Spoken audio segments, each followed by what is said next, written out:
Ele se transferiu para o Barcelona contrariado porque queria ficar no Fluminense e ainda recusou o Flamengo para não perder a idolatria da torcida tricolor. No vídeo de hoje vamos falar sobre Romerito. Esse é o canal Flu Museu e essa é a série Recordar é Viver, onde nós trazemos de volta à tona grandes histórias, ídolos e times que o Fluminense já teve.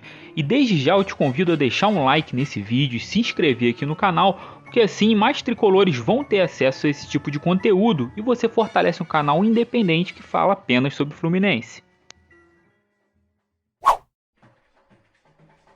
Júlio César Romero Infran nasceu na cidade de Luque, no Paraguai, em 28 de agosto de 1960.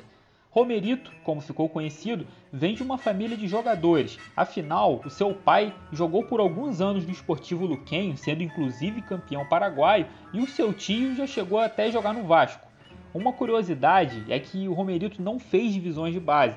Ele já estreou direto no time de cima do Sportivo Luquenho com 17 anos, no ano de 1977. Segundo o próprio Romerito, o futebol nessa época lá no Paraguai era semi-amador e ele não ganhava nada para jogar.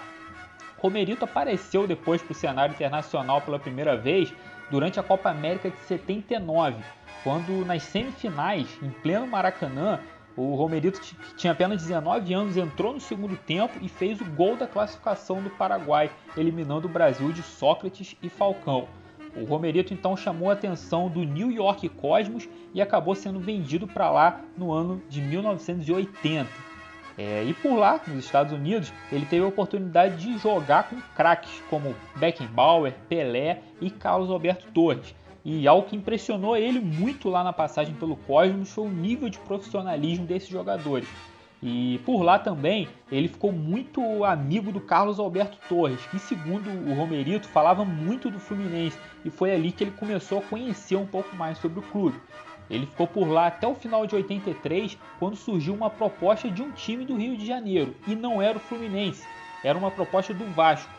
Segundo o Romerito, ele negociava direto com o presidente do Vasco quando o Carlos Alberto Torres entrou em contato com ele, chamando ele para vir para o Fluminense. E por influência do Capita, Romerito deu então prioridade para o Fluminense na negociação, que terminou com um final feliz para a gente. Em janeiro de 84, Romerito chegava ao Rio de Janeiro para ser apresentado ao Fluminense. E logo na sua chegada, o Romerito foi recebido com muita festa no aeroporto do Galeão, inclusive com a presença da bateria da Beija-Flor de Nilópolis. E muito entusiasmado com aquele clima, o Romerito falou com a imprensa naquele dia que ele estava vindo para ser campeão. E foi dito e feito. Apenas 6 meses depois, o Fluminense foi campeão brasileiro e o Romerito fez o gol do título na final contra o Vasco. Ainda em 84, o Fluminense foi campeão carioca, com o Romerito também fazendo boas atuações e sendo importante, e o Fluminense venceu a final contra o Flamengo com aquele gol de cabeça do Assis. Em 85, o Romerito conduziu também o Fluminense ao tricampeonato carioca, fazendo de novo gol na final sobre o Bangu. E nesse mesmo ano, ele venceu um tradicional prêmio que o jornal El Mundo da Venezuela dá para o melhor jogador sul-americano do ano. Ele ficou em primeiro lugar e deixando para trás jogadores como Enzo Francescoli, Cláudio Borg, Zico, Casagrande e Renato Gaúcho.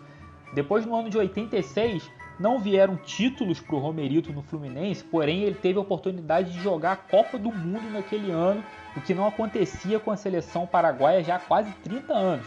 O Romerito fez 2 gols naquela campanha e a seleção paraguaia acabou sendo eliminada pela Inglaterra nas oitavas de final. Ainda em 86, o Romerito foi eleito o terceiro melhor jogador sul-americano do ano no prêmio que ele tinha ganhado no ano anterior.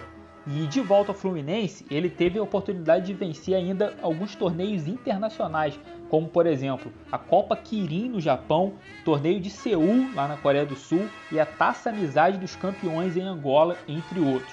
Romerito seguiu no Fluminense até março de 89, quando literalmente do dia para a noite as coisas mudaram na vida dele.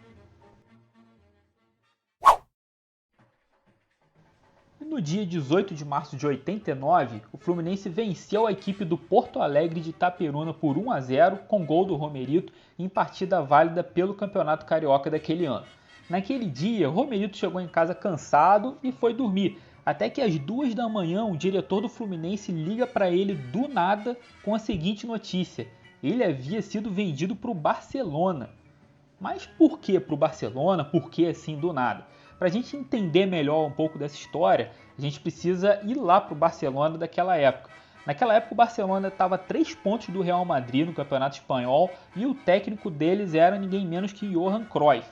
O Cruyff tinha jogado lá nos Estados Unidos, foi adversário do Romerito por várias vezes e já conhecia o futebol dele. E tendo em vista isso, ele pediu para a diretoria do Barça a contratação do Romerito às pressas, porque no outro final de semana já tinha clássico contra o Real Madrid. Só que faltava um detalhe: Romerito não queria ir. Só que naquela madrugada ele se encontrou com o dirigente do Fluminense que acabaram convencendo ele a aceitar o convite, que era uma proposta muito vantajosa financeiramente, não só para o Romerito, mas também para o Fluminense, que naquela época já passava por problemas financeiros. Naquela madrugada de sábado para domingo, ele aceitou a proposta. Na terça-feira ele embarcou para a Espanha e no sábado ele já estreou contra o Real Madrid, deixando no banco ninguém menos do que Gary Lineker, que havia sido artilheiro da última Copa do Mundo. Só que o clássico acabou terminando em 0-0, o Romerito teve uma lesão que afastou ele do time por algumas semanas e a passagem dele pelo Barcelona acabou durando apenas alguns meses, com 7 jogos e 1 gol. E segundo o próprio Romerito, ele pediu para voltar para o Fluminense nesse momento de saída do Barcelona, só que a diretoria da época não o aceitou de volta. E nessa época também ele teve uma oferta do Flamengo, porém o Romerito acabou recusando de primeira porque não queria perder a idolatria que tinha dos torcedores tricolores e que a mantém até hoje. Ele acabou na época indo para o Puebla do México, onde foi campeão mexicano, depois voltou para o Sportivo Luqueño e por lá foi artilheiro do Campeonato Paraguai em 90, passou ainda por Olímpia e Cerro Corá no Paraguai, La Serena do Chile e voltou para o Sportivo Luqueño em 96 e por lá encerrou a carreira em 98 aos 38 anos. Romerito é considerado por muitos o melhor jogador da história do futebol paraguaio. E Romerito até hoje mantém uma ligação muito forte com o Fluminense, com a sua torcida. Ele é embaixador do clube, está sempre no Rio, presente em eventos de marketing do time, também participa do Tricolor em toda a terra, em várias cidades do Brasil afora. Ele em 2010, na comemoração do título brasileiro, estava junto com outros torcedores debaixo de chuva na zona sul do Rio. Em 2013, ele gerou muita polêmica lá no Paraguai, afirmando que iria torcer para o Fluminense na partida contra o Olímpia, gerou revolta lá em muitos paraguaios e atualmente o Romerito ele é empresário e tem 60 anos de idade. Bom pessoal, essa foi um pouco da história do Romerito pelo Fluminense e também toda a sua carreira. Se você gostou desse vídeo, deixe seu like por aqui e também se inscreva no canal, porque assim mais tricolores vão ter acesso ao nosso conteúdo e você fortalece um canal independente que fala apenas sobre o Fluminense. Um abraço a todos, saudações tricolores, até a próxima!